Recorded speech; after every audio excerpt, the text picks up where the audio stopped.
নারী বিষয়ক সংস্কারের যে কমিশন, সেই কমিশন পত্রপত্রিকা আপনারা দেখেছেন, অনেকে সুপারিশ করেছে বৈষম্য দূর করার নাম দিয়ে।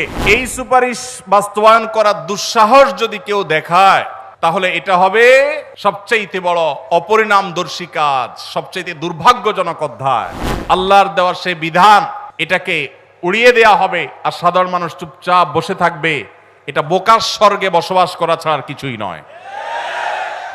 এমনিতেই কোরআনের কোন আইন, কোন বিধান, আল্লাহর আদেশ বা নিষেধ মুসলিম অধ্যুষিত দেশ হিসাবে, ধর্মপ্রাণ মানুষদের দেশ হিসাবে, সেটা আমাদের আইনে, সংবিধানে এমনিতেই স্থান পাচ্ছে না।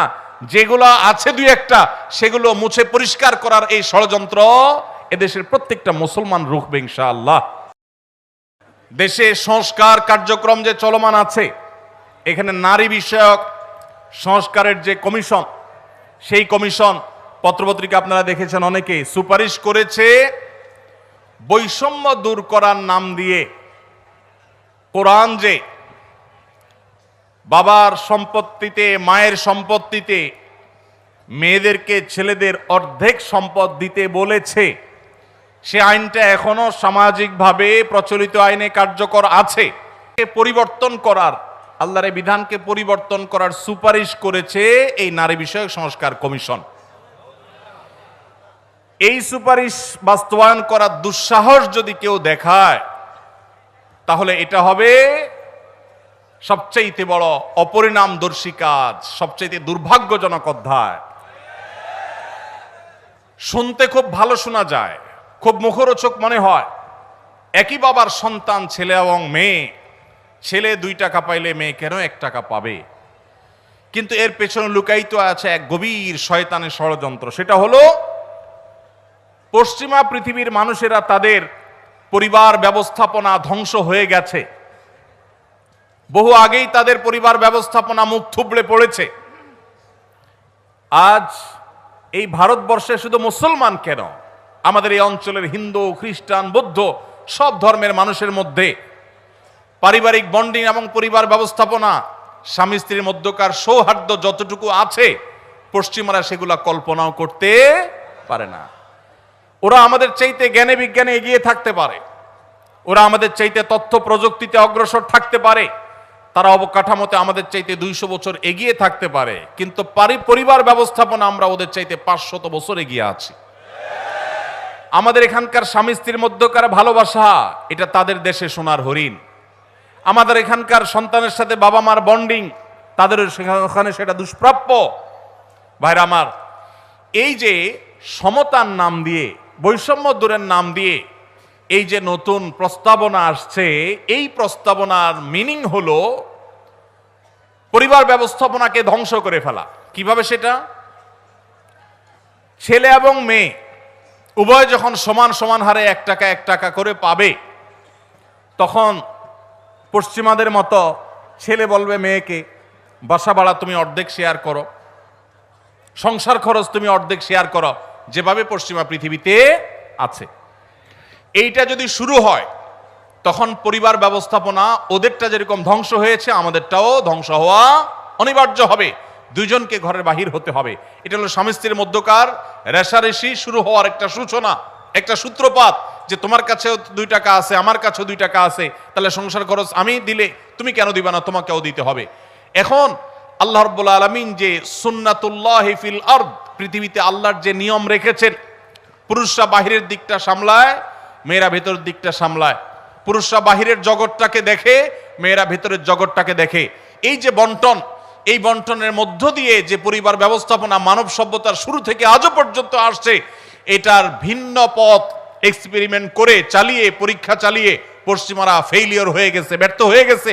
এখন আমাদের সমাজকে ব্যর্থ করার অপচেষ্টায় এদেশে তাদের কিছু দোসররা করছে এবং তারা এ কাজে লিপ্ত আছে। বিধায় আমাদেরকে চোখ কান খোলা রাখতে হবে।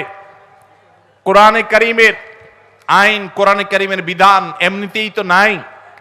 যে 2-1টা সমাজের খাঁজে ভাজে আছে, এগুলাকে ধুয়ে পরিষ্কার করার যে শয়তানের ষড়যন্ত্র, নীল নকশা, এটা ইনশাআল্লাহ এদেশের মানুষ বাস্তবায়ন করতে দিবে না।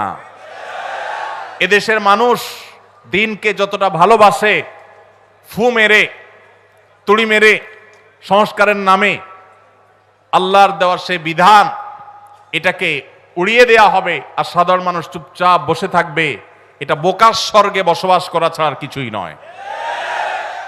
এমনিতেই কোরআনের কোন আইন, কোন বিধান, আল্লাহর আদেশ বা নিষেধ মুসলিম অধ্যুষিত দেশ হিসাবে, ধর্মপ্রাণ মানুষদের দেশ হিসাবে সেটা আমাদের আইনে, সংবিধানে এমনিতেই স্থান পাচ্ছে না। যেগুলো আছে দুই একটা, সেগুলো মুছে পরিষ্কার করার এই ষড়যন্ত্র এদেশের প্রত্যেকটা মুসলমান রুখবে ইনশাআল্লাহ। ভাইরা আমার, এই জন্য আমাদেরকে চোখ কান খোলা রাখতে হবে, আমাদেরকে সতর্ক থাকতে হবে।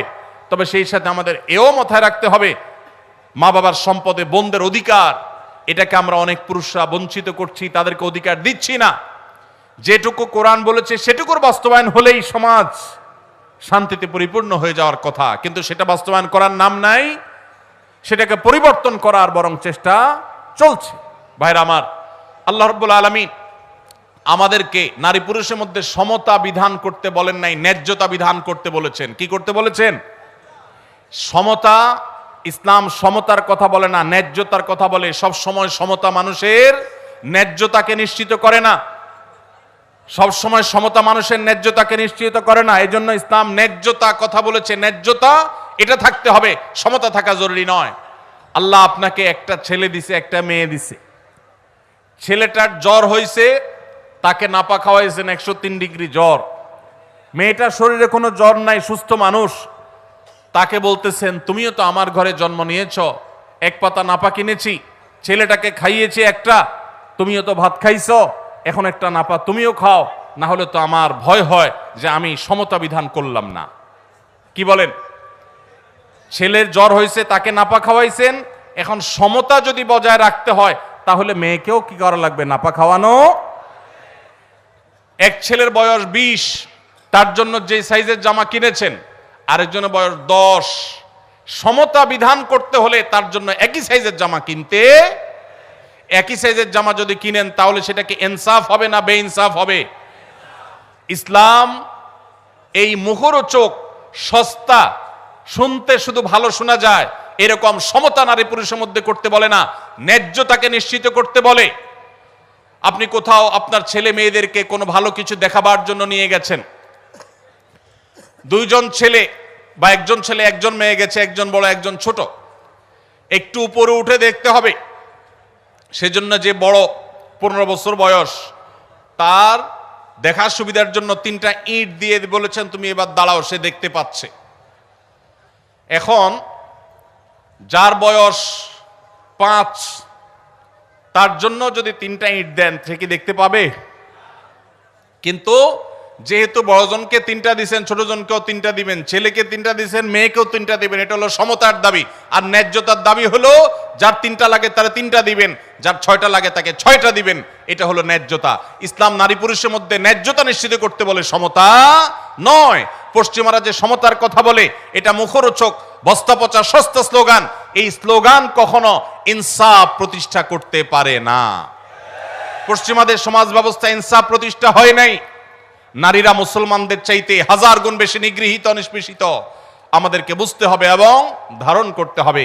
আল্লাহ রাব্বুল আলামিন কোরআন এবং হাদিসের আলোকে আমাদের জীবনকে, আমাদের সমাজকে, আমাদের দেশকে, আমাদের পরিবারকে, সবকিছুকে ঢেলে সাজাবার তৌফিক আমাদেরকে দান করুন। আমাদেরকে কোরআন এবং হাদিসকে ধারণ করতে হবে, রমাদানকে অর্থবহ করতে হবে। যে সমস্ত কথা আমরা শুনলাম, জানলাম, দিনভর আলোচনা হলো, আল্লাহ তাআলা আমাদের সবাইকে আমলের তৌফিক দান করুন।